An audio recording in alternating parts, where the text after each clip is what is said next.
and Blog Talk Radio.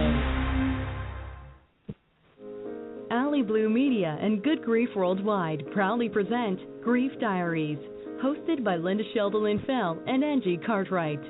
Grief Diaries candidly discusses grief, uncensored, as we explore our losses, journeys, hearts, and hope for grievers everywhere.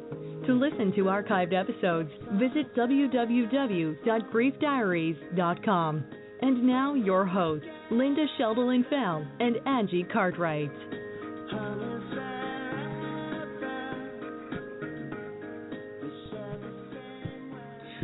Well, good evening, everyone. I'm Linda Sheldon Fell. And I'm Angie Cartwright. And welcome to Grief Diaries Radio Show, a show where we sit, talk, and share our losses, journeys, hearts, and hope. If you have a question for tonight's guest or something to share on your heart, you are most welcome to call us during the broadcast tonight at 855-345-4718. That's 855-345-4718. And we have a couple of announcements tonight before we introduce this evening's guest. Next week, there will be no broadcast.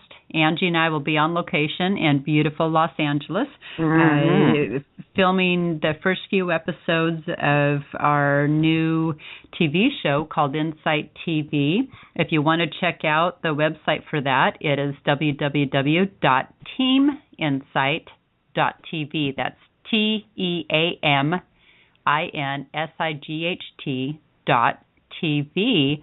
And look for those episodes to be aired after the holidays. And so next week we will be on location in Los Angeles, so there will be no broadcast. It is also tonight, because we will be talking about suicide, I just want to throw out there, and we do this, we talk about suicide a fair bit on this show because it is something that needs to be talked about. And I always want to start the conversation by throwing out the National Suicide Prevention Lifeline phone number for anyone who's feeling suicidal or is in need. If they're in urgent need, they can call 911 or the National Suicide Prevention Lifeline at 1-800-273-TALK. That's 1-800-273-8255. Angie, what week is it? Hi, everybody. Good evening, and I'm glad you're all here, and I'm excited to hear excited, and of course we get emotional thinking about the story. I got read a little bit about our guest, and so, but before we get started with that, I guess it's been Pregnancy and Infant Loss week, and October 15th is the Remembrance Day, and so tonight a lot of people are lighting candles for pregnancy and infant loss. And even if you have not had that experience, if you would kindly go light a candle and maybe even take a picture of it on Facebook, and you might have a friend that had, wasn't able to have the baby or lost a baby in, midterm, or maybe you might have somebody who is infertile, is not able to have a child, things like that. There's a little quote that says, if you know someone who has lost a child and you're afraid to mention them because you think you might make them sad by reminding them they died, they didn't forget, they died. You're not reminding them. What you're reminding them of is that you remember that they existed when you talk about it. And that's by E. Edwards. Did I read that right? They didn't forget, they died. So in other words, talk about it's good, and that's what we do here on the show. And so tonight, I'm going to light a candle after our show. I myself have not had that experience, but I have friends who have, and so I want to honor them tonight. That's beautiful, and I'm glad to see it. Is this the first year where this is National Pregnancy and Infancy Loss Awareness Week? No, and I'm going to admit it. I'm not well educated in this area, but I know that this is not the first year. I think that their voices are getting louder, if that makes sense. The awareness is getting a lot bigger, because a lot of times, and I'll just share a real short experience, and I won't mention their name, but it was a close friend of mine, and there's not a lot of recognition for these pregnancy and infant loss period. And then my situation with a friend of mine, she didn't carry, very long. And so, there's not this funeral and there's not these things going on, and there was a loss, to them. They had dreams. I remember when her baby bed was delivered, and seeing her eyes just light up and stuff like that. And so they're really trying to bring awareness that, regardless of what term their baby might be at, what stage, medically we may say fetus, to a mother or a parent, it's their child.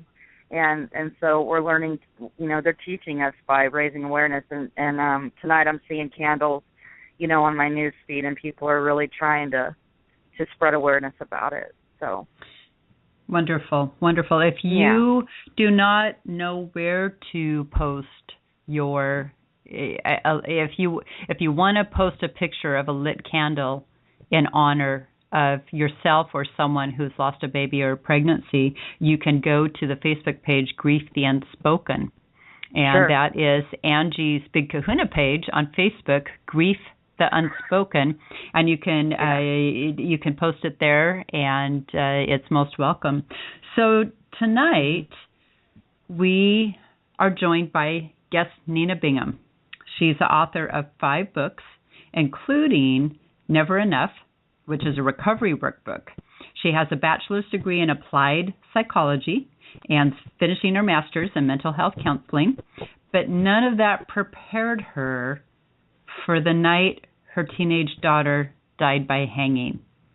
Nina's most recent book, Once the Storm is Over, coming out early 2015, chronicles her descent into grief after the suicide of her daughter. And she joins us tonight on Grief Diaries to share her journey with us all. So please welcome to the show author and grieving mother, Nina Bingham. Welcome to the show, Nina. Welcome. Hi, ladies. It's a pleasure to be here. We're honored to have you here and yes, sharing your story. Suicide is something that needs to be talked about.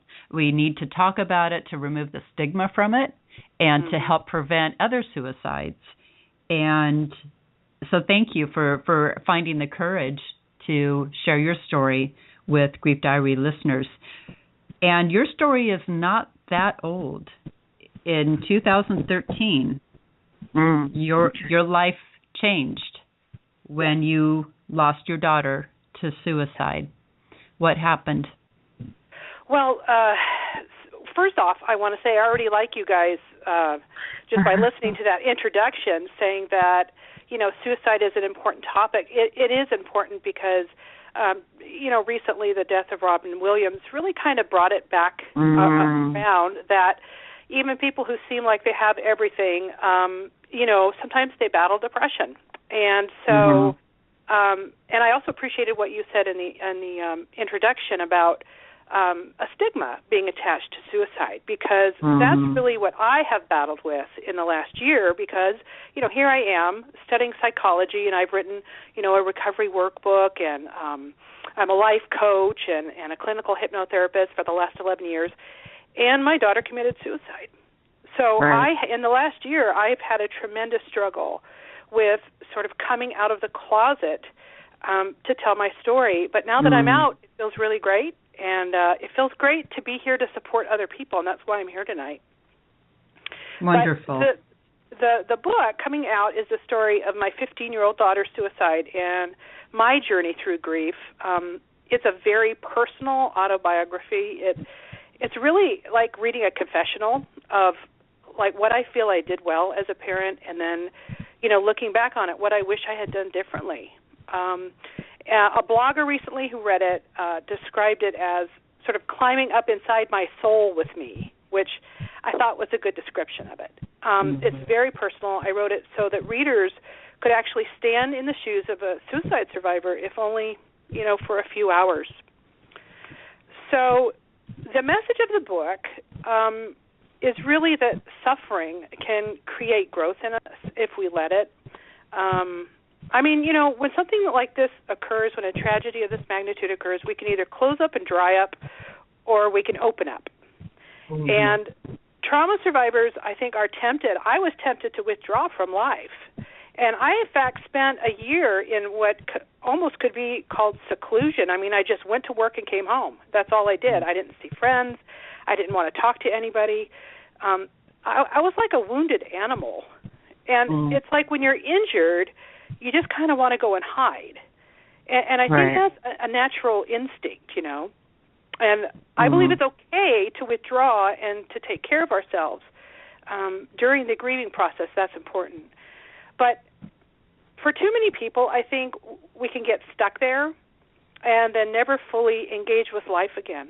And it's as if when something like this happens, you take a part of yourself and just kind of put it away.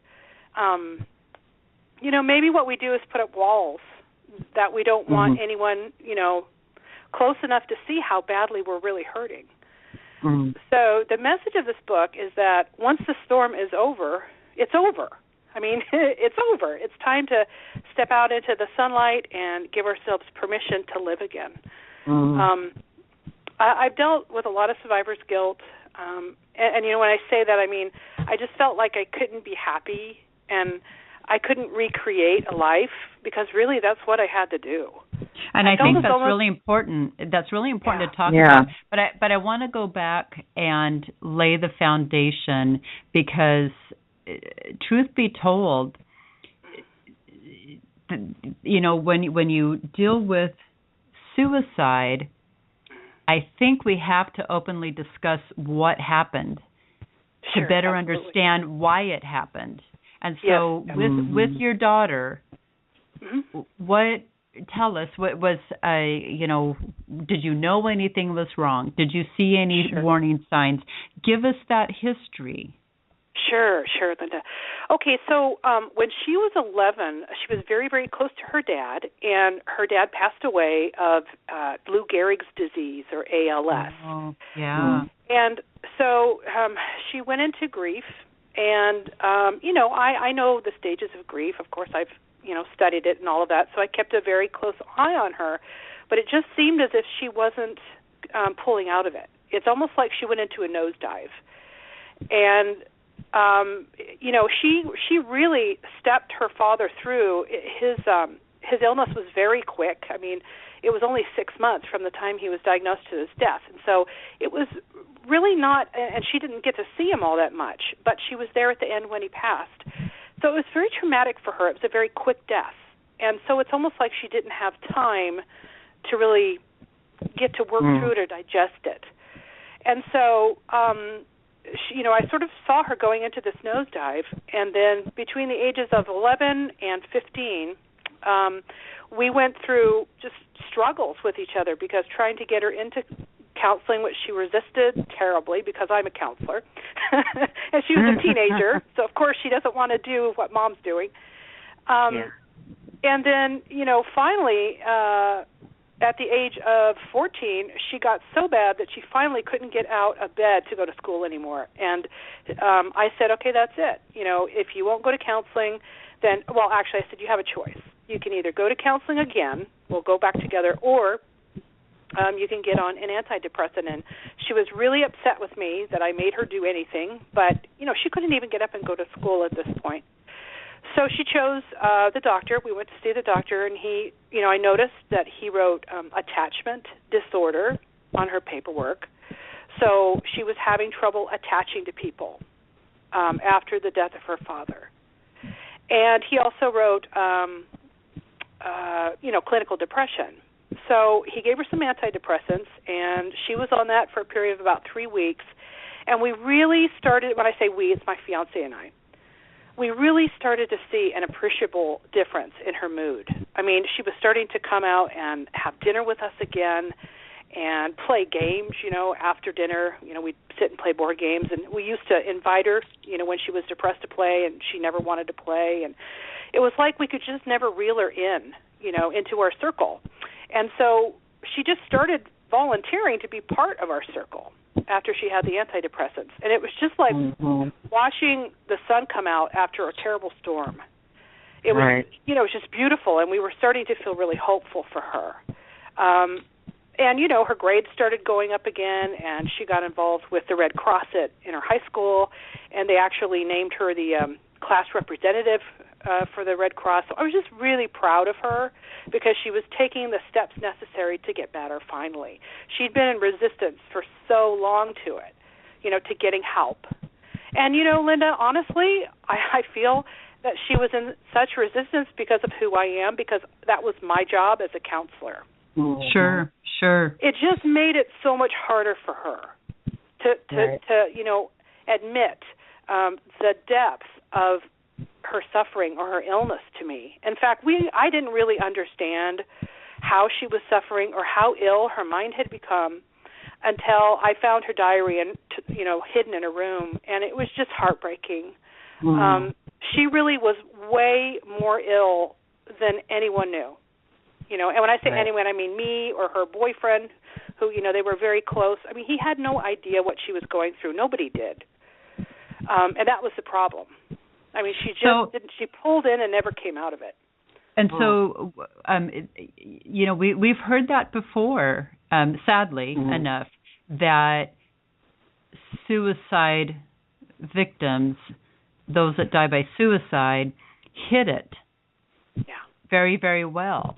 And so in looking back, Nina, are you able now to say, that should have been a red flag? Is there anything you can offer our listeners now who might have a suicidal teenager on their hands, that they're resisting the idea that the teenager could be, thinking about suicide? I mean, is there anything that you feel now that you missed that you should have seen? Yeah, I've gone over it with a fine-tooth comb, as you can imagine, as a parent. I've gone over every single step. I think really, as looking back, what I would do differently is I would probably have pushed harder. I didn't want to lose her love. I didn't want And I wanted to avoid any more fights, with her, and because she was so resistant to it. And I wanted to give her space because here she's 15 and, she's growing into an adult. She has a boyfriend. So I was trying to give her space, but at the same time, you walk that fine line as a parent of a teen because they're not an adult yet, although they want to pretend they are. So I guess what I would do differently, Linda, is I would intervene more. I would definitely be nosier. I would ask more questions. Even if they push you away, I would ask them repeatedly if they've had suicidal thoughts.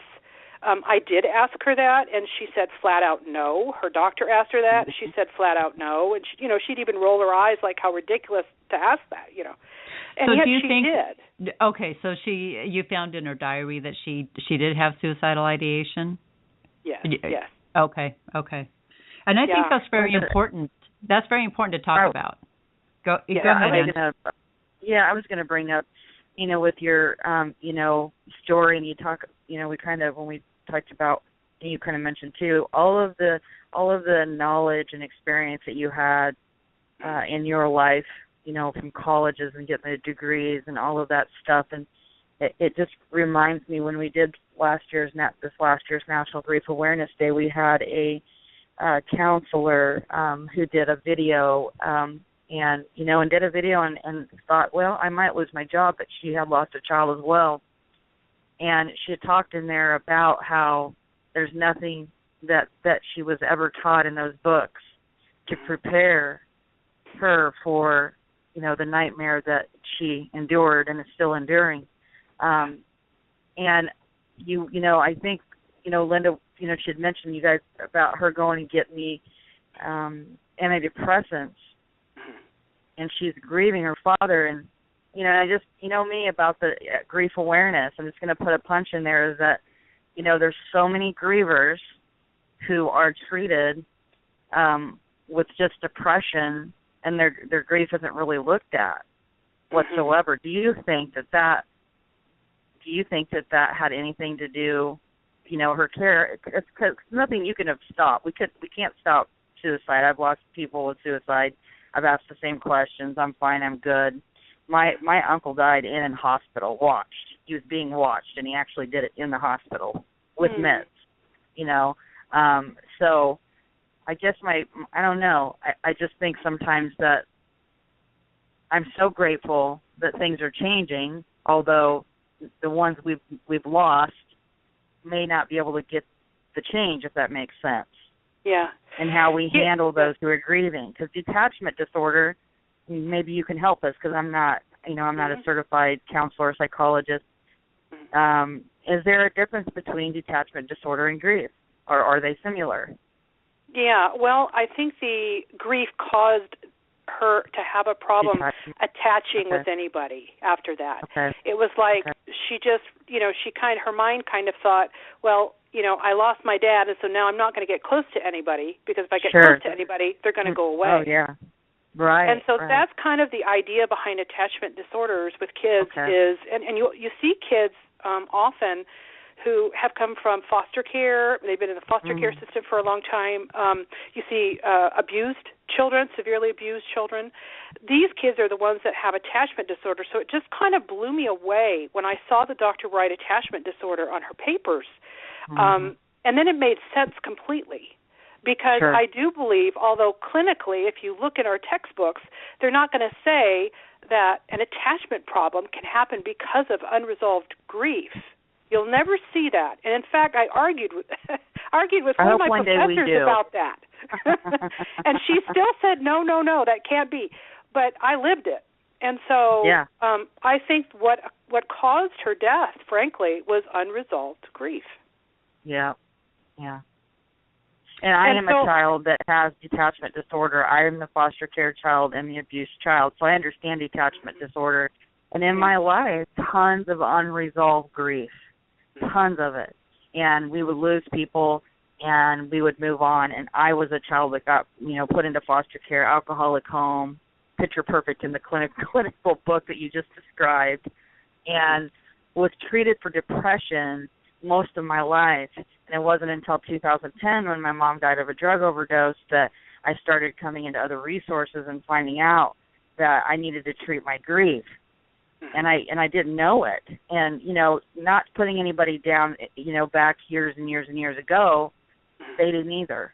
I think it's just starting to come to the surface that, we get all these people who are depressed. Are they depressed or are they grieving? Right. And when you look at the word grief, that sounds like kind of a complicated word, but really I don't even like to call it grief. I just like to call it loss. And when those losses stack up, like your losses stacked up as a child, losing and having to let go over and over and over again, it's going to contribute to some attachment problems for some kids. Yeah. Well, Nina, I want to ask you, as a trained clinician, as you've been working toward your master's, and then you lost your daughter. Can you speak? I think, and here's why I'm posing this question to you, is that it is not uncommon for grievers who suffered a profound loss, such as the loss of a child, loss of a husband, or loss of a sibling at a young age. It is not uncommon to feel like they are misunderstood, even by the very counselors who studied grief but have not walked it. And so now that you have done both, what is your thought? Yeah. Do you feel like you were adequately trained to, when it happened to you, clearly you were aware of all the resources available to you. And that is huge because many grievers are not. But do you feel in the past year that what how you were trained from the textbooks and the coursework, that they were close? Yeah, I know what you're saying. That's a really great question. I appreciate that question. And I think the answer is, it's like physician heal thyself. It's like sometimes we're too close, almost too close to help her. And that was the case here, is that I knew all the warning signs, right? And I knew the interventions. I knew what to do. It was just that there was such resistance from her, and because she was so she was still grieving and angry and kind of stuck in that teen anger and directing it at me, it was like I became almost afraid of her because she was at times very intimidating. Sure, you know, sure. Not that she would have ever, struck me or anything like that, but we were just having the clash, over and over again. So unfortunately, when you're a trained clinician, the problem is not that you don't have the knowledge. The problem is that you're too close to apply it at times, and that's when you've got to bring in other people. And that's what I was trying to do in getting a counselor and getting her to the doctors, because sometimes we have to do for other people what they can't do for themselves. And one thing I did do that I'm actually proud of myself that I did is I did get her teachers involved. So that's one thing that I would suggest if you have someone that's in school and they're depressed, is just to try to get the teachers involved and meet with the teachers and find out how they're doing at school and what can the teacher do, to help her. Let your family's doctors know what you're concerned about. Great Go in tip. with them. Like, I went into the appointment. Nina, tonight, and I hadn't talked to Linda about it, we lost, and it's been in the last 2 weeks. Well, I'd say the last 4, sorry. Woke up this morning, and I have closed groups on Facebook. And we lost another grieving mother that took her life because, she had lost her child. And the one before that had lost her child, Linda knew, and her child had, died by suicide, and she died by suicide. So we have – go ahead. Well, that's what came to mind when Nina first started talking and saying that she had no idea was that mother, her daughter was a third-year medical student, and she had absolutely no idea that her daughter had committed suicide or was struggling with severe depression. She had hit it just like your daughter did, Nina. And if someone is... I'm sorry, go ahead, Nina. No, you go ahead. You're fine. Well, if someone is intent on hiding something, they're going to find a way to do it. It's really interesting because part of the reason she committed suicide was that she stopped taking her antidepressant and didn't tell anybody. And when I talked to her doctor, after her death, he just said, well, no wonders, she hadn't taken it for 5 days. She just cold turkeyed it for 5 days, and you can't do that with this medication. He said probably it just increased the suicidal ideation and suicidal thoughts. So that's really what happened. But the reason it happened, interestingly enough, and I'm giving the whole book away here, but that's okay. The reason it happened is that she was afraid of gaining weight with the antidepressant. Right. Because all of her friends were on diets or had bulimia or were anorexic, but her group of friends were very weight conscious, and she'd always struggled with her weight. And so when she went on the antidepressant to sort of appease me, she started being afraid, and this was all in her journal, that she was going to gain weight. And so that's what caused her to stop taking it, because she was going to take a trip to see her brother and sister in sunny California, and she was actually going to take part in a University of Santa Barbara medical program that she was invited to by the Surgeon General. So she was a very good student. And she didn't want to be fat. She wanted to be, it was summer, and she wanted to wear her bikini. And so she, because of her worry about weight, she stopped taking her pills for that 5 days, and it was a deadly decision. Wow. Yeah. That's tragic on so many levels. Yes. I mean, it's heartbreaking on so many levels, Nina, and I'm sorry. I am so sorry that we failed her in that way, that our society failed her in that way. But I want to go back for a second to the point that I wanted to make with you being the trained clinician and now walking the actual journey outside of everything that you had been taught, is that I firmly believe that there is a gap between grievers and the very people who can support them, which are counselors and psychologists. And I think that, Nina, through your own ashes of the aftermath of losing your daughter, you now are in a beautiful position to be able to say, I have been book learned on this, and now I have been life learned on this.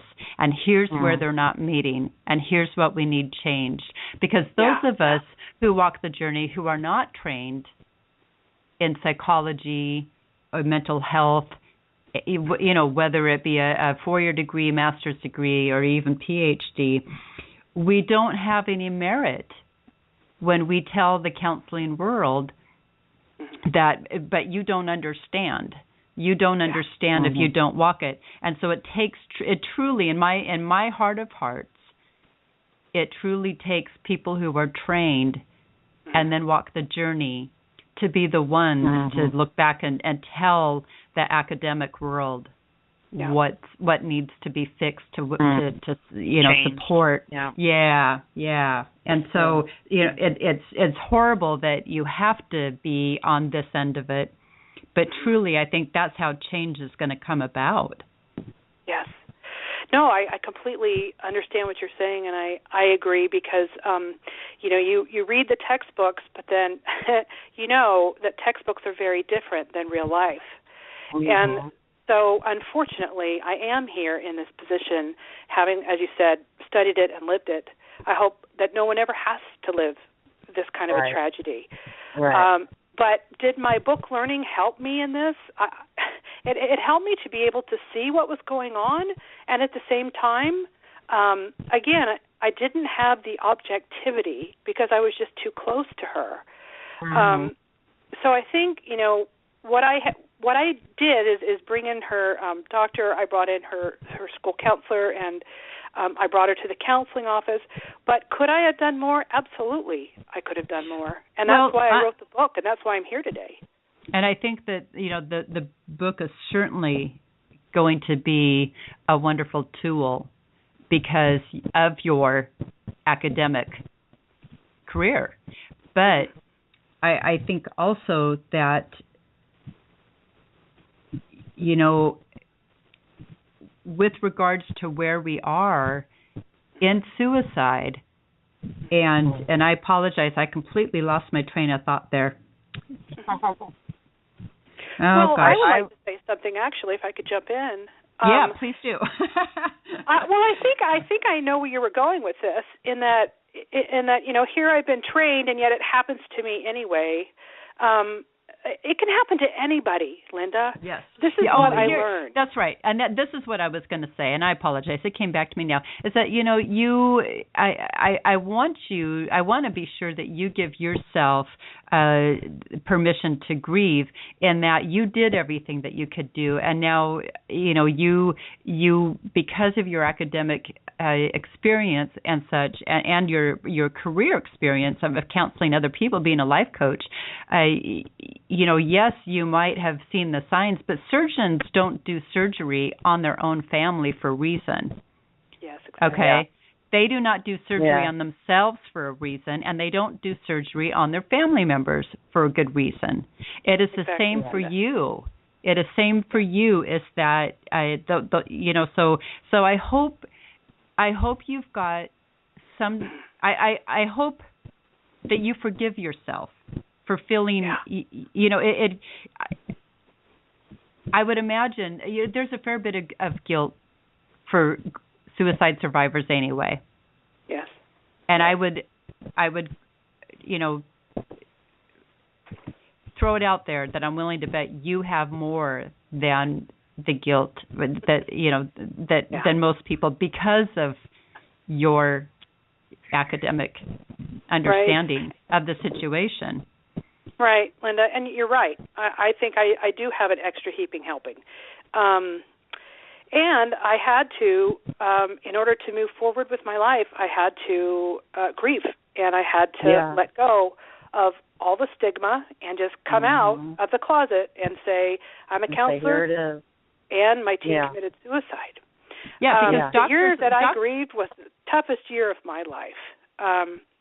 Right. And in fact, I'm just getting to the point now, you know, where I don't feel still like punishing myself, you know.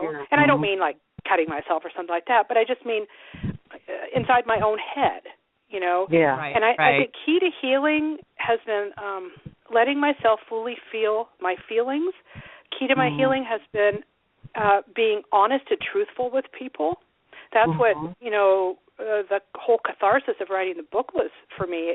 I mean, if nobody even reads it, it kind of doesn't matter because it was for me. I mean, I wrote the book so that I could externalize the pain that I was feeling. And if I felt like crying in that year, I cried. I cried a lot. And if I let myself, I felt depressed, I let myself feel depressed. If I felt anger, I let it come. And, you know, I stayed angry for quite a while. I've spoken to many counselors, therapists that are in that position, and they're held to a high standard. And I think that, you know, and I'm not one of those, and I myself, just as a regular human being, hold myself to a standard, you know, of, you know, get it together, Angie. You should be able to pull, you know what I mean?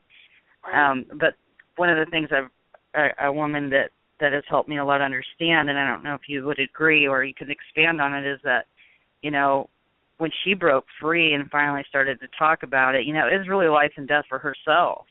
You know, it was for her healing, and she had to finally say that regardless of what the therapists or counselors around her, boss or whoever, thought about how she was handling herself during the loss of her son, she had to do it to become free. And she had to embrace the grief, and she had to do that. You know, and she still has her job today. But, you know, I applaud that because so many grieve in silence. And I know there are so many therapists who, you know, or doctors or people, you know, that might be in those positions that we hold, firemen, you know, that we hold to the standard, men in the world, you know, to let go of all of those stereotyping things, to say these people who help people are human just like anybody else. Right. And they need to be able to be a mess and do whatever they need to do. And that doesn't mean that they're less of what they do, you know? Yeah, and like I said in my book, depression doesn't care about the fact that I'm a counselor. You know, right. Depression doesn't care. It doesn't care. It'll just wipe your life away and smile. I mean, it's exactly. gonna it touches whoever it's going to touch, and sometimes that's going to be professional people, and sometimes that's going to be blue collar workers. It's no respecter of persons. That's right. That's right. Yep. So, Nina, thank you, first off, for going back and laying the groundwork with what happened with your daughter. Yeah, absolutely.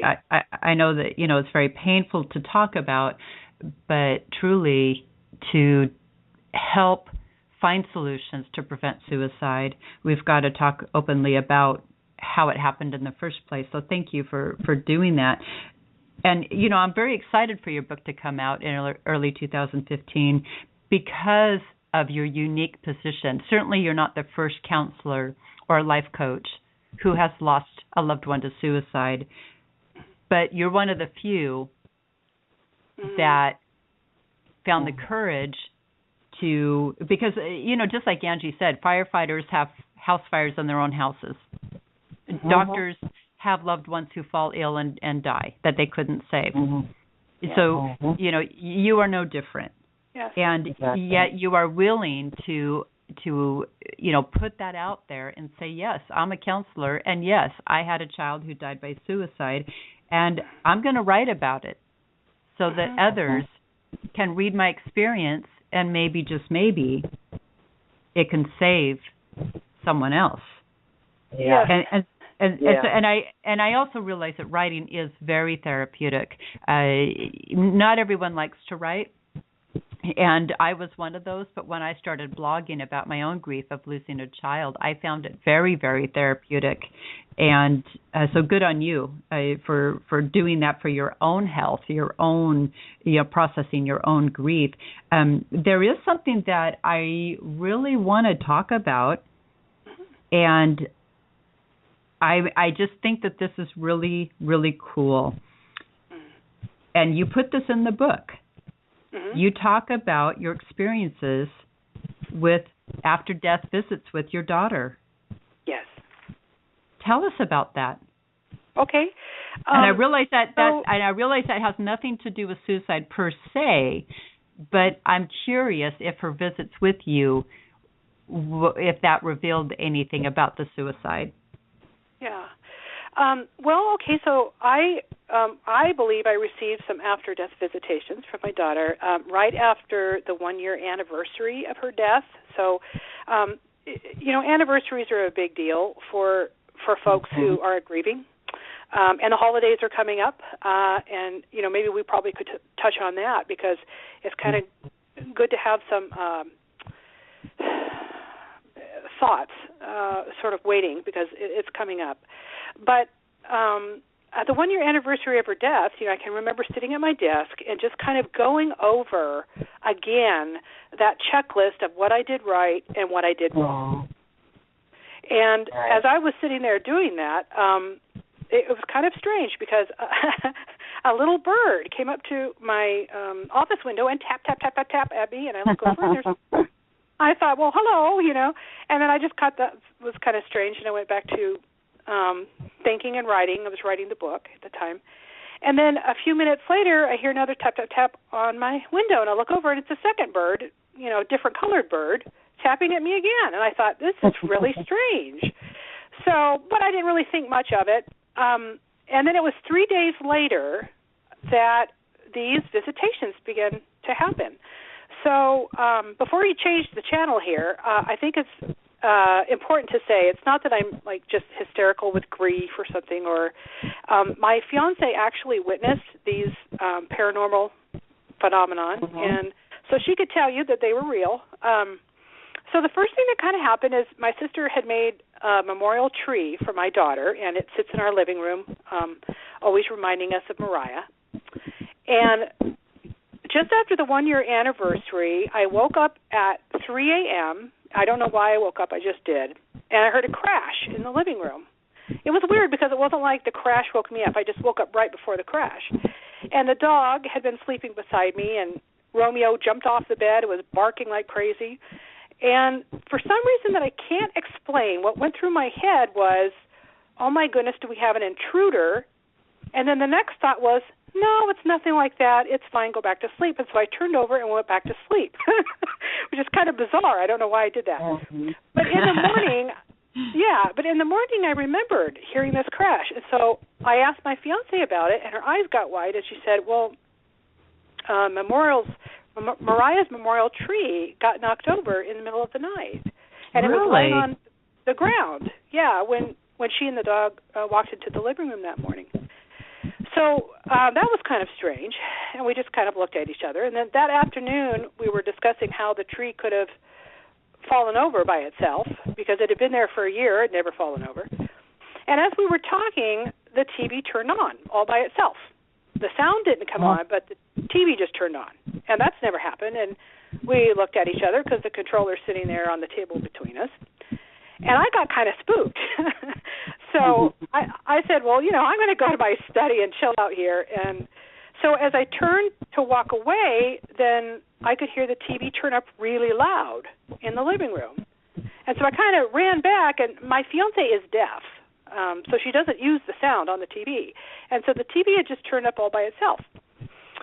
So the TV's blaring, and, I turn it down. And by this time I'm getting really spooked. And so I just said, I'm going to take the dog and go for a walk and just clear my head. And so while I'm outside, I started to get the feeling that maybe it could be Mariah. And so I just I don't know if I prayed or if I just said it out loud, but I just said, if this is Mariah trying to make contact with me, I want you to make the TV turn off.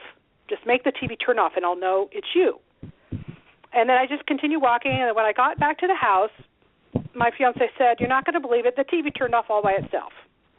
Oh, my goodness.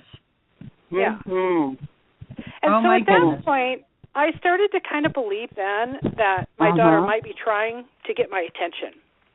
And lots of other unexplained contacts happened. That's all in the book. But I think the important thing is the reason she was trying to make contact with me is I believe that she wanted me to forgive myself. Oh. I don't think that she meant to scare me. I just think that her spirit, she needed me to forgive myself so that she could be at peace. And, you know, a lot of people in America, actually, a stat I read recently said about 50 million people in America believe they've been the recipient of an after-death contact when a loved one is trying to communicate. But people don't say that to each other or tell people because, you know, you don't want people to think that you're just hysterical with grief or something. But I believe that after-death contacts happen because our loved one is trying to communicate. And oftentimes it's just a simple thing that they want us to know, and that's live again, you know, be joyful again. Right, and that's why I brought that up tonight. And, you know, I am a firm believer in after-death communication, and so much so that last week we had Bill Guggenheim, the founding father of after-death communication, on the show. And it was a wonderful conversation. And his daughter, his adult daughter, 47 years old, died by suicide 3 years ago. And so it was a really profound conversation for me, because I personally feel that, especially when it comes to suicide, is there's a lot of guilt that other grievers might not have. And I think it's safe to say that there's a fair bit of guilt for most grievers on some level. But with suicide, it comes with additional, like you said, an additional heaping of guilt for different reasons. And so for those that are open to the idea of after-death communication, it can be helpful. It can bring some sense of peace or comfort. And that's why I wanted to bring it up. The fact that you included it in your book will help open the dialogue, because after-death communication is not discussed openly very much, just like suicide. And so we are missing connecting that bridge unless we begin to talk openly about after-death communication, because many grievers do have it, and it does bring comfort. So thank you for sharing that. And that is why I wanted to bring it up. But I want to go back now to your journey with the aftermath of Mariah's death. How has that affected your relationships? Well, it's impacted my relationships tremendously. My family members are, you know, it's only been a year and a half, so they're really struggling to come to terms with it. They can't even talk about it yet. It's so new. And I think, honestly, the only reason I can talk about it is that I worked through the grief as I was writing. For the whole year, I was submerged in this grief tank. And though it was difficult to be in there, and I cried a bucket of tears, I, at the same time, I worked through my grief. But my family members haven't had that opportunity. And so they're still having difficulties even saying her name, or they just don't bring it up. It's almost as if it didn't happen. Right. And so that's what's happened there. And I know with my fiance, you know, when this occurred, suicide has such a devastating impact on everyone it touches. It was almost like I went to my corner and my fiance went to her corner. And because everybody goes through a grieving process differently, you know, and so it was like, you know, don't touch me, I'm going to go over here. And I said, don't touch me, I'm going to go over here. And it's taken like a year to kind of get us back together again. I mean, we really had to work at this. Because it tends to, it's just so devastating. And you're going to have to work through that grief. And sometimes we don't want to let people in on the grief. So it has definitely impacted my family and, you know, my personal relationships tremendously. And so with your family, you know, how has your relationship been with them since Mariah's death? And the reason I ask that is that because even if you're grieving not because you've lost someone to suicide, it can affect all your relationships, not just the ones with your partner or spouse. It can affect, the ones with your parents or your siblings or, your best friends, because you've been through the ringer. You've been ground up like a meat grinder and spit out to something. You become something different. And so with suicide, even, then that's heightened. Yeah. And so, and because your family is grieving in addition to you and your partner, and so as a counselor, have you been able to utilize your bag of tools, your bag of tricks, to help bridge the hurts that's happened for everyone and to help strengthen some of those ties? Right. That's a great question. Well, suicide leaves a trail of destruction, and it has devastating effects on everybody. I talked about my fiance and I had a real hard time relating. And in terms of my family, it's still very difficult for my family to talk about it. I have to be the one to bring it up, or it would never come up. Suicide is a very confusing death. It's so confusing. And if it's confusing for the survivors, you've got to know that it's confusing for the families and the friends. I mean, because they don't know the intimate details, so they're just over there scratching their head. It's a very confusing death. And actually, research shows, Linda, that if you're a parent of a child that committed suicide, oftentimes the family will blame you. They may not communicate that directly, but it's almost like, well, there has to be someone to blame here, And so recovering from a trauma of this magnitude is called, and I think it just takes time for wounds to heal, and for people to start talking to each other again about it. I know with my brother and we've kind of built, actually it's strengthened our relationship because we've begun to talk about it, and we've actually begun to talk about our own mental health issues. I'm depressed as well. That genetic depression came right from my grandma to my dad to me and to my daughter, and I deal with it as well. So, my brother and I have begun a discussion about mental health, and it's really strengthened our relationship. But, I have a sister, and she's not able to talk about it yet. So I just think that, it's important that you give people grace and allow them to come around to it at their own speed, because time does heal wounds. But at the same time, I don't think that I need to ignore the fact that it happened, or that I need to ignore her during the holiday time, or not say her name. I mean, she lived, and I'm going to honor her. And I think of her, and absolutely. when I do, I speak of her. I want to touch about that anger real quick before we start talking about the holidays, because that survivor's anger, and we've talked about this on the show before. With homicide, there's someone to direct the anger at, because there's someone responsible for the death. With suicide, the victim is also the perpetrator, and so that leaves people very confused about where to direct their anger at, and. I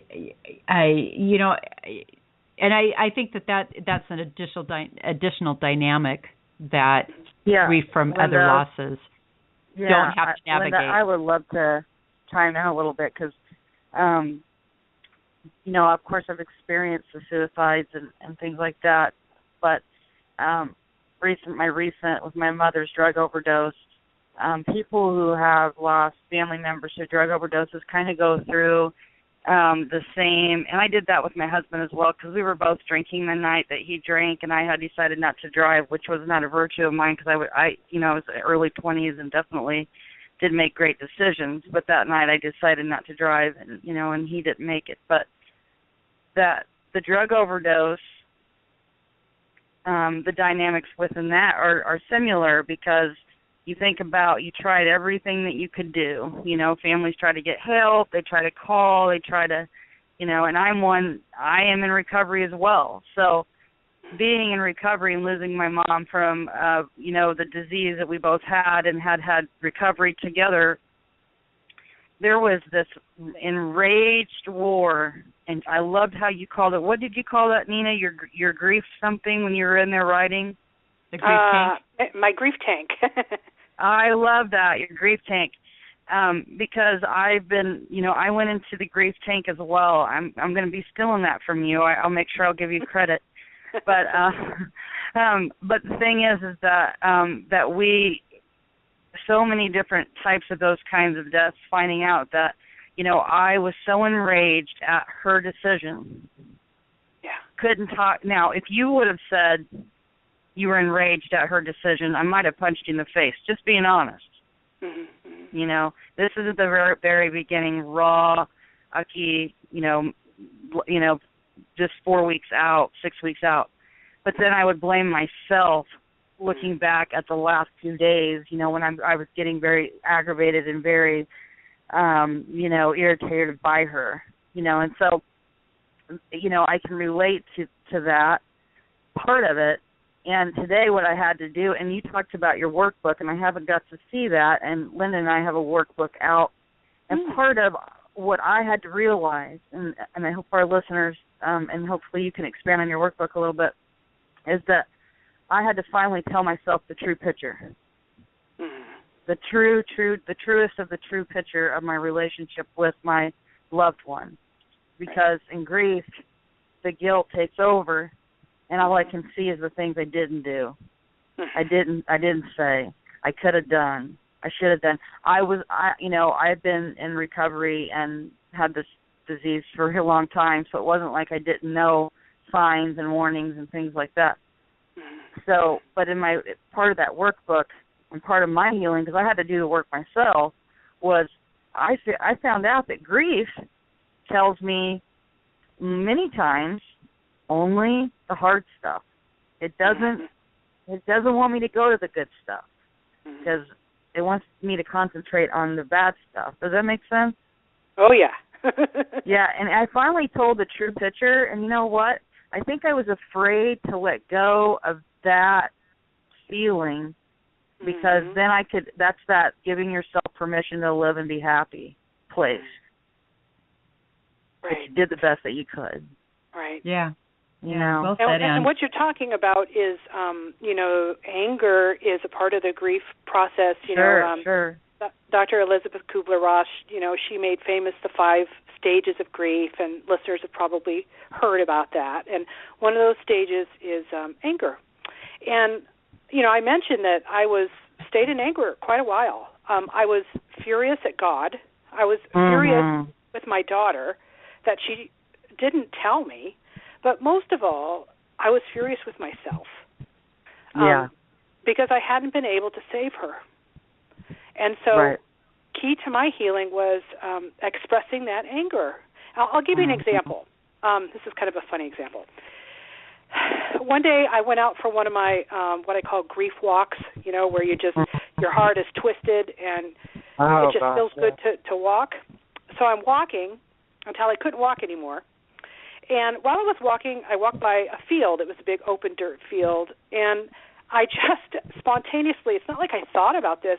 It was weird. It was just like I picked up a handful of rocks and started chucking them. And as I'm chucking them at the sky, I'm shouting my accusations. Like, why did you let this happen? You're a fraud and you're a phony and I hate you. And for several minutes, I just let myself throw rocks at God. And I'm sure the cars that were passing by thought I was a lunatic. But the point is, I noticed after that episode that the anger began to dissipate a little bit. The anger began to lift a little bit.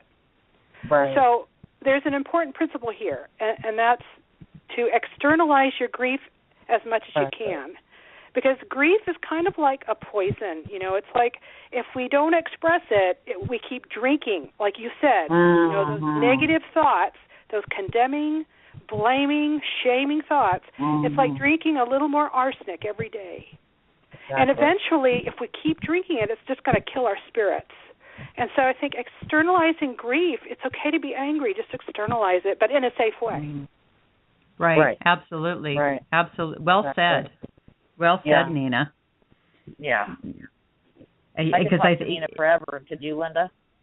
Oh, yes, absolutely. And I think, I'm like, you know, okay, where we're going to take we got to take Nina with us wherever we go. But there's something I want to there's something I want to point out, though. I don't take much room in a suitcase, guys.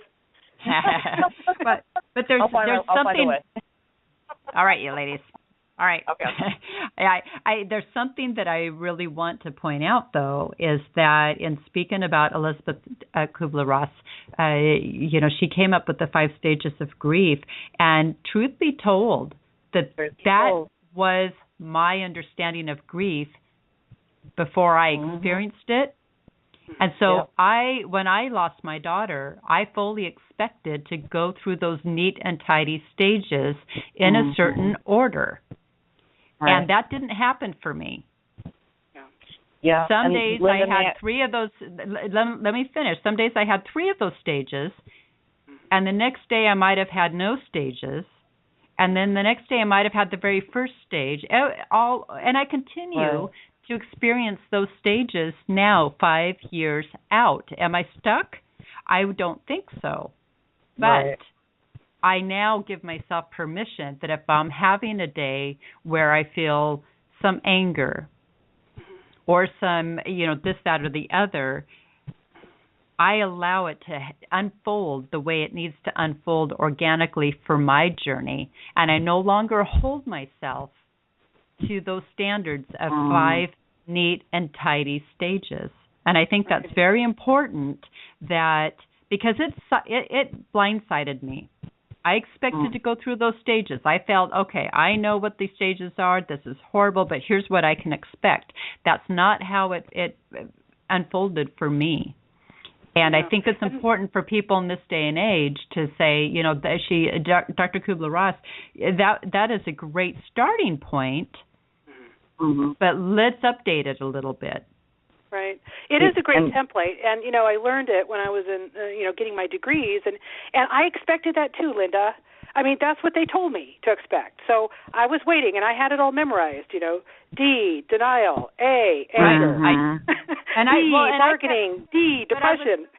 But I was so stuck on it that it's like, okay, so today I'm bargaining, so that means, you know, next week or next month I'm going to be moving into the next one. Well, that's not how it went. The next day I might have backslid into the very beginning. And so that's where it threw me off. And that's why I feel it's very important to update how we think of grief. That, yes, there are different stages, but you can be in 2 stages at once. And the stages don't come in any particular order. There's no rhyme or reason to those stages. Right. And that's what's very, very important. Grief is really messy. I mean, I just want to say that. I just want to confirm what you're saying, Linda. I mean, just with my own experience.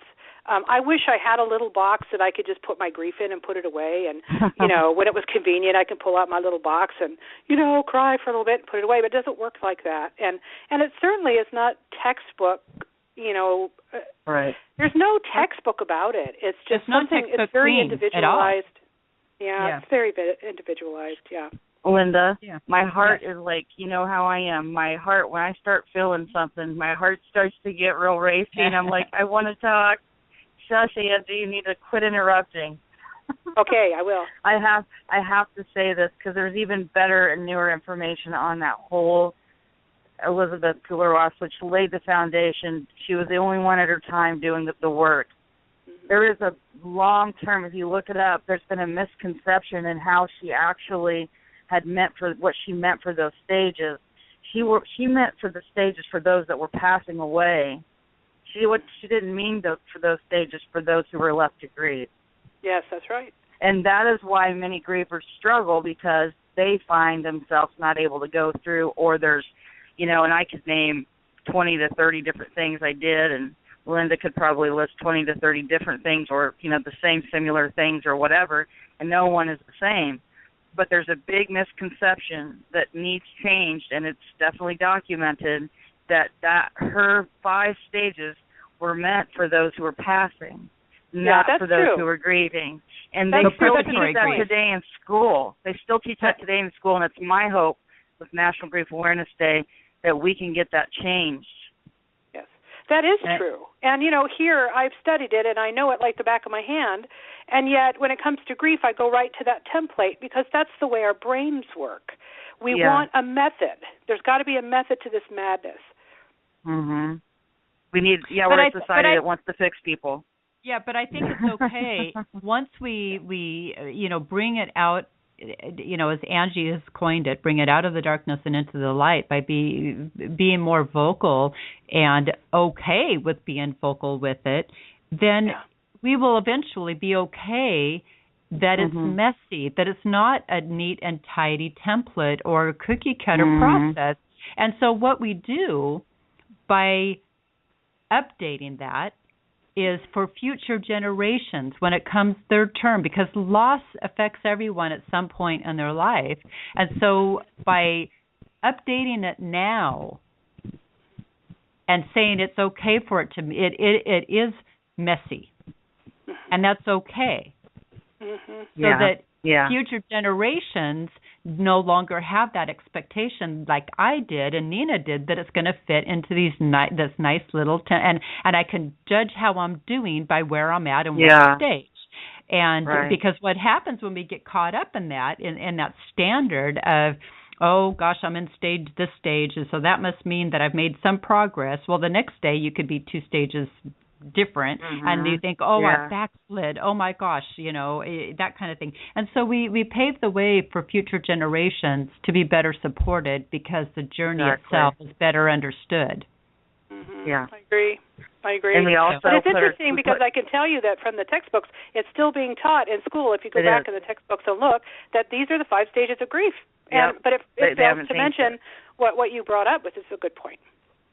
Right. The thing, too, is that it harms so many grievers all over the world because when we're not doing those and we're not in that category, I can tell you what happened for me, and it's just I get emotional about it. When I saw and read and made sure that, what I read about the 5 stages were meant for the dying, it was one of the days that freed me and probably saved my life because I had been, that's all I knew was the 5 stages. And I was experiencing so much more than that and was not capable of, keeping it together or being able to identify what the stages. And so I always thought that I was this maybe lost cause, that I was never going to get it, that there was really something bad and wrong with me. And when I read that day, that it was all messy and it's unique and there's no category, it was freeing for me. It can free the grieving to just be a mess. Yeah, there's truly no template to grief. I mean, it's a good standard, but it doesn't always work that way, and we just have to know that our journey is an individual journey. You just have to accept that. Yes. And I do want to talk about the holidays, Nina, because they are coming up, and we've skirted around it a couple different times, in the course of the past hour. And I'm glad that you've brought it up because I think it's very important to look at. And I want to share what you did last year because it was your first holiday season without Mariah, and what you learned from it, what you plan to do this year. And then I would like to hear what Angie does. And I'll tell you why. Is because grief is unique, and we need to not hold each other to, compare. Yeah. Oh, gosh, well, she did this, so maybe I'm doing it wrong. Maybe I need to do it her way. And I want listeners to validate that whatever brings them the most comfort for getting through the holiday season is what's best for them.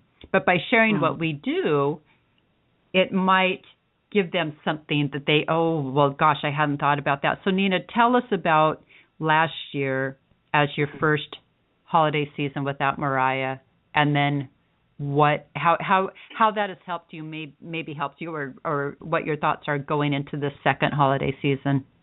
Yeah.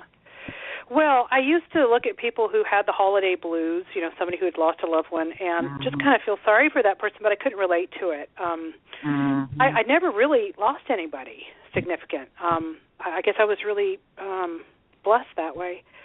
but it's not the same without them, and it never will be. And so holidays become something that we dread. I'm dreading it, rather than looking forward to it. Yes. Right. And so there's really no easy answer to this question except to tell you, what's helped me is just including my daughter in my sort of my own holiday ritual, even if it's in a small way. I'll give you kind of an example. I remember, it wasn't at Christmas, but I remember on her 16th birthday, it was just 2 months after her passing. So, boy, was that a tough one. And what I did is I wrote her a poem just telling her how hard it was for me and put it in a little birthday card, and I kept that card. And it was just a way for me to acknowledge that, she had a 16th birthday, even though she wasn't here. So I try to come up with just a small ritual that will honor my daughter on special occasions. But I also try to stay focused and grateful for all that I do have. And so I think last year you asked me specifically what did I do. I just really threw myself into the celebration. We went over to my fiance's house, and I was still kind of getting to know her family. I mean, we've been together for a couple of years, but, still getting to know them and becoming part of their family. And I just kind of, helped them in the kitchen. I just threw myself into it because there was a part of me that was really pulling back and really didn't want to be there and really didn't want to take part. That punishing part of me. And I thought, Mariah would not want me on this holiday to be punishing myself and to be keeping myself back from other people. So I just pushed myself. I just made myself go, and then I just jumped in the kitchen and said, let me help you guys. I got to get my mind off this. And they said, sure, and let me help you make a turkey or, whatever you guys are doing. So I just try to lose myself in it rather than give in to that voice which says don't be a part of it. And so do you plan to do anything different going into the second holiday season compared to last year? What would I do differently? And it's okay if you don't have anything. If last year is still what works best for this year, that's okay. This is not a right or wrong answer. That's a really great question. You made me stimulated my thinking. I think what I would do differently this year is touch base with my family members and just see how are you doing with it. This is a hard time for me now that Mariah's passed. How are you doing with it? Is it hard for you? Do you ever think of her on holidays like I do? Maybe just touch base with people a little bit more.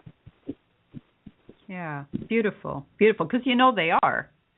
This was their niece, their grandchild. What that they are also thinking of Mariah, even if they're not bringing it up, and they're probably not bringing it up for fear of reminding you, as if you can forget. So Angie, what about you? What about you have a lifelong experience with grief on many, many, many levels, and you certainly would be as close as one could come to being an expert on handling the holidays with grief. Yeah, and what is an expert on what not to do. Because I know you know my story, and I don't mind sharing it here tonight. In very short version, I know what not to do for sure, and meaning that and I don't. And if it's happening to you right now, and you're listening to this, please understand that this is my. We're all unique, and this is my journey. But for a long time, how I coped with pain was drinking and numbing myself, and so. Whether there was a birthday or a celebration, like when my husband was killed, he was a rock and roll singer, and we had a band left, and we had band friends, and so our celebrations were like that, and half the time I couldn't even remember them. And now let's bring it up to my mom's and how that has worked. First, I'm not doing it that way for sure. I'm not numbing myself to that stuff. I guess the thing if there's listeners out there tonight wanting, holidays are coming and they're wondering, first of all, I guess if you're brand new, I had to give myself permission to cancel Thanksgiving, okay? For me. Yeah. You know, I was at a place. My mom had just died. She died November the 10th. And you don't have to be real close to that holiday, especially the first of everything. First this, first that, first that. My birthday's in December. You know, she gave me life. She's the reason why I'm here. I canceled many things and had to find the strength within myself to be myself. I have lived in silent grief and went and smiled at Christmas parties and wanted to kill myself. And so I think that, you know, I'm not saying that I don't have hope today, because I do. I mean, I have hope today. My life is getting good. I still have my bad days like Linda. I've been working on my grief and all that. But I just have to say that, you know, part of my direction to anybody listening is giving yourself that permission. You know, it's taboo to do that. You're supposed to show up for your family. You're supposed to show up to the Christmas parties. You're supposed to show up. Well, I don't know who's supposed to is, but I'm not listening to it, you know. I need to embrace the feelings that I'm having, and the ones who support it, great. The ones that don't, great. You know, I had to honor who I was, where I was within the relationship of my loss. And you know what happened is when I did that, I didn't stay hidden as long as I did in any other losses. And so what are we going to do this year? I don't know. I tell you, I have grandkids and kids, and so they keep me busy. You know, they kind of plan for that. And I think the thing is they make sure Mom is busy, you know what I mean, doing that kind of stuff. And I think the one thing that I could do to honor a loved one is to continue her legacy. So that's been my big thing, is that as I got, and I love Linda's show, say, find my footing. As I found my footing and I was able to, you know, be about even going to the grocery store, is to show up and do the dishes in the kitchen. You know what I mean? Like, you were talking about, Nina. Just pitching in, doing something and being where your hands are in that moment, and really not wanting to be there. And it has changed for me today. And so many people do so many things, and there's not one thing that is wrong to do. You know, balloon releases or not. Some people can do it. I think one of the main things, Linda, isn't it? There's no rules in it. There are no rules in grief at all. There are no rules in it, you know, and I think that's the biggest thing. I can still honor my mom. Yeah, there are no rules in the holidays. We coined, remember that poster we did? We coined the 10 rules of grief. The first rule was there are no rules, period. Exactly. We got to post that, my love. We did. Yeah. Well, we can post it again. Yes, it's perfect. It's perfect. The reason why I say that is that, you know, Nina, you're talking about the guilt and stuff. We're already dealing with horrific, probably guilt, shame, whatever, just the loss in itself. For me to feel guilty because I couldn't take a shower today has to stop. Yeah. You know? If I can't go to Susie's party and I'm feeling guilty because I can't get to Susie's party, so I show up at Susie's party and, oh, my God, everybody's saying everything that, God bless them, but they're pushing me over the edge, and I'm too fragile. And I had to finally say, you know what, I'm going to empower myself. And that's the word. That's what happened for me. As soon as I gave myself permission, healing began. And I began to heal because I began to decide how I was going to do this, if that makes any sense. Your way. Yeah. I mean, grief has its own thing that it does and shows up in so many ways. But what I waited a long time and many years, and that's a whole other show I could do on anger, because I needed people and family to validate my feelings and validate why I didn't go to that party and that it was okay. I needed that pat on the back. I really did. And I never got a lot of that after, like, the first year. Well, I think after first year, done. Yeah. You know, I dreaded that first. I was still in fog. I was in fog for the first 2.5 years, and I still dread the holidays. But you would never know it if you drove by my house and looked through the window, and you would see the festivities. And I will always do those. And I will say that 5 years in, I still have a heavy heart around the holidays, but I am getting better about enjoying the festive and giving myself permission to enjoy the festivities. Yeah. But here's what I do differently that I would like to throw out there for our listeners. Something that helps me tremendously through the holiday season is helping the less fortunate. For me, helping, and when Allie passed in August, that first holiday season, we did an Allie Fell Memorial Fund Drive, and all the donations went to the local women care shelter. And doing something over the holidays to help the less fortunate is a great reminder that we're not the only ones suffering in something in life, and that no matter how challenging my own grief is, how dark and scary it might be, there's others that are also struggling. And so it makes me feel less alone by helping someone who is in need. It actually helps my own heart to heal when I help others in need. And so for me, from my perspective that I can offer listeners on getting through the holiday season, that is for me a huge part about surviving the holidays, is to help the less fortunate. So there's something else I want to touch on, and I apologize. I'm getting a fair bit of noise on our. There we go. There, it stopped. I turned. Okay, I turned the right direction. Oh, good. There you are. And so I do want to talk about also, as we discuss suicide tonight, and coming on the heels of yet another mother who had another grieving mother who took her own life this morning. I want to say to those grieving mothers who are feeling alone, afraid, hopeless, scared. I am a grieving mother, and I can honestly share with you there is joy ahead in life. So hold on until the sun starts to shine again. Hold on until the sun starts to shine again. When that sun shines for you, I don't know. It's different for everyone. I still have days where I hibernate at home, but they are not nearly as frequent as they had been, and I do have joy and beauty and laughter in my life. And I remember how scary it felt. It felt like that there are no words to describe how overwhelming the darkness felt. And you are sure it's not survivable. You are positive it's not survivable.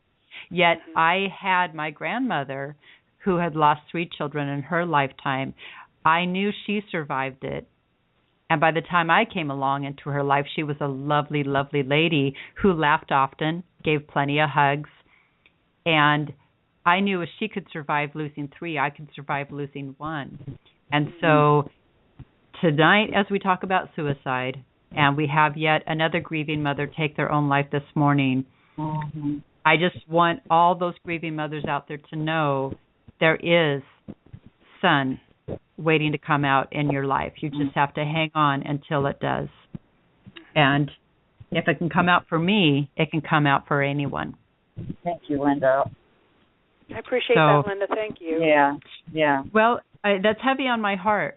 I cannot. I usually tell you, and I hadn't got a chance to. Tell you about another one. And it's there are no words to describe that we lost another grieving mother because she didn't think that she would survive.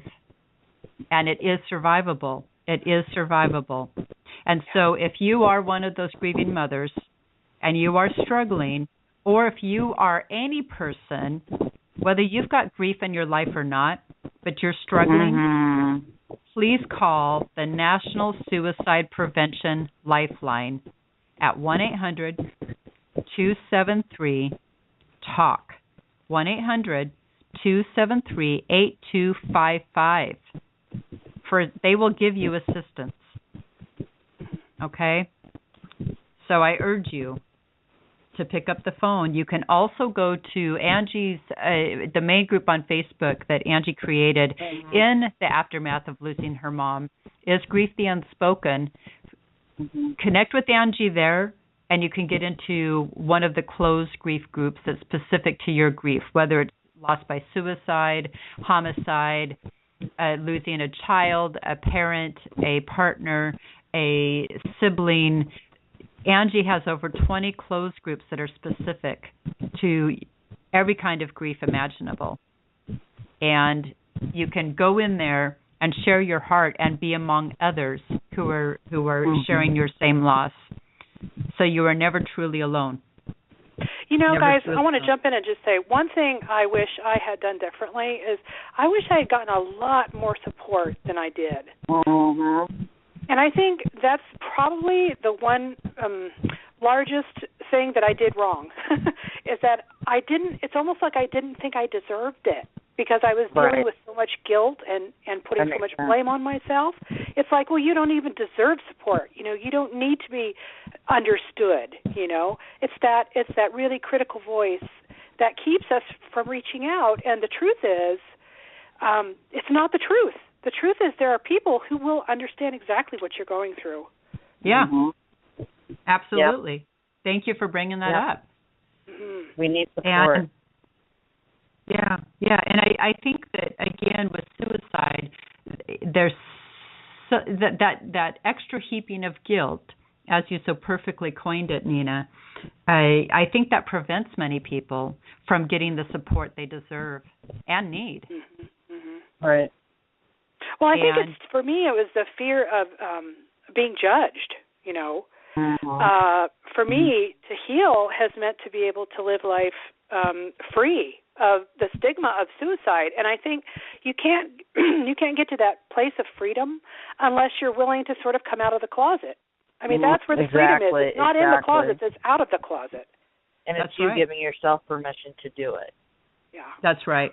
That's right. And you're right. The stigma is a double stigma. It's for the suicide itself, and then it's for the family that people question, well, gosh, how did you miss it, or this, that, or the other? And so we have to talk about it openly to remove the stigma. Yes. We have to. Suicide happens to everybody. Robin Williams, as you said in the very beginning of the conversation.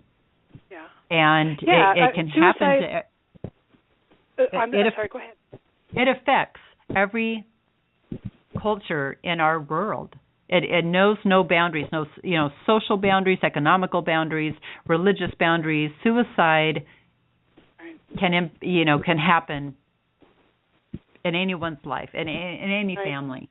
And even though that's true, Linda, there's still a stigma attached to it, and we're all fighting it. And it's like, well, if you were a better parent, this wouldn't have happened. Yeah. Right. Or if you'd been had a happier marriage, it wouldn't have happened. Or if you'd been a better brother or sister, this wouldn't have happened. There's a stigma attached.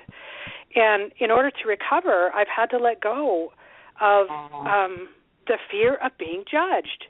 And boy, is that a big fear for all of us. Of course. Yes. Oh, yeah. Absolutely.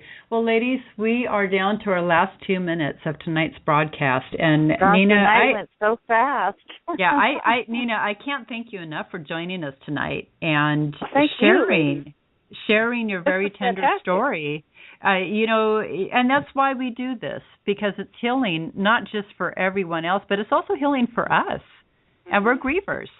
But it is to reach out to all those people who need to know they're not alone, to need to know that that we're all in this together. And so it may be dark, it may be stormy, and may be overwhelming, but we are never alone. We are in it together. So if you would like to contact Nina, author of the book coming out early 2015, Once the Storm is Over, her website is www.oncethestormisover.com. Her email is createyourlife.nina@gmail.com. That's createyourlife.nina, Nina, gmail.com. And I just want a friendly reminder, there's no broadcast next week, so we will see you back here in 2 weeks. And go light a candle for someone who, in recognition of someone who lost a pregnancy or a baby. That is, this week is Awareness Week for losing a baby or a pregnancy, and go light a candle for someone that you know who's been on that journey. So thank you so much for listening to tonight's broadcast of Grief Diaries. We invite you to join us again 2 weeks from now, right here on the Grief Diaries radio show. Thanks so much, everyone. Have a wonderful night. Blessings. The Grief Diaries radio show is brought to you by Alley Blue Media and Good Grief Worldwide, an official partner of National Grief Awareness Day, working to bring grief out of the darkness into the light. For more information about Grief Diaries or to listen to archived episodes, please visit www.griefdiaries.com.